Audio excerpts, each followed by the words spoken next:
divorce,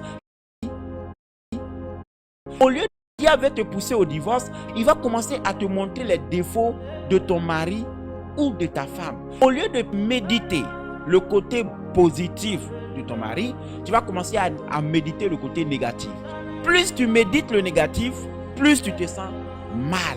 Plus tu vois comment il ne te respecte pas, comment il ne prend pas soin de toi, plus tu te sens mal.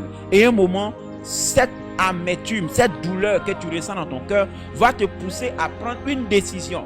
Une décision que tu seras en train de prendre en pensant que c'est toi qui es en train de prendre la décision. Mais en réalité, c'est l'amertume qui est en train de te pousser à prendre une décision. À un moment donné, quand tu vas prendre la décision et que tu vas rentrer en toi-même, c'est là que tu vas te rendre compte que tu as pris une mauvaise décision. Le diable utilise ces stratégies-là.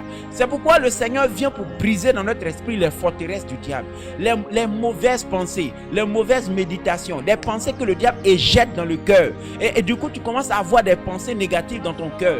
Et le diable, sa stratégie consiste à te faire croire que c'est toi-même qui es en train de penser. Alors qu'en réalité, c'est le diable qui te siffle pour te pousser à des mauvaises décisions.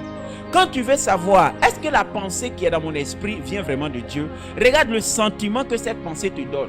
Si le sentiment que la pensée qui est en toi te donne est négative, ça veut dire que ces pensées-là ne viennent pas de Dieu. Quand Dieu te donne une pensée, cette pensée va créer en toi l'amour, la bonté, l'humilité, la compassion. Mais quand le diable te donne une pensée, ça va susciter en toi l'amertume, la vengeance, la colère. La plupart des temps, les gens sont là comme ça, constamment en train de penser comment on ne les respecte pas, comment on ne les a pas aidés, comment son père n'a pas été là pour soutenir ses études. Donc, toutes ces pensées-là suscitent des sentiments d'amertume qui te poussent à te révolter contre la société, contre l'autorité parentale. Et c'est la stratégie de Satan. Voilà pourquoi quand tu es un enfant de Dieu, fais attention aux pensées qui se passent dans ton cœur. Toutefois que tu sens qu'une pensée veut te pousser à l'amertume ou à la vengeance, sache que l'ennemi veut te détruire. Il veut te pousser à poser des actes de folie. Et c'est pourquoi un enfant de Dieu doit faire attention à ses pensées. La Bible dit ceci dans Proverbe 4, verset 23.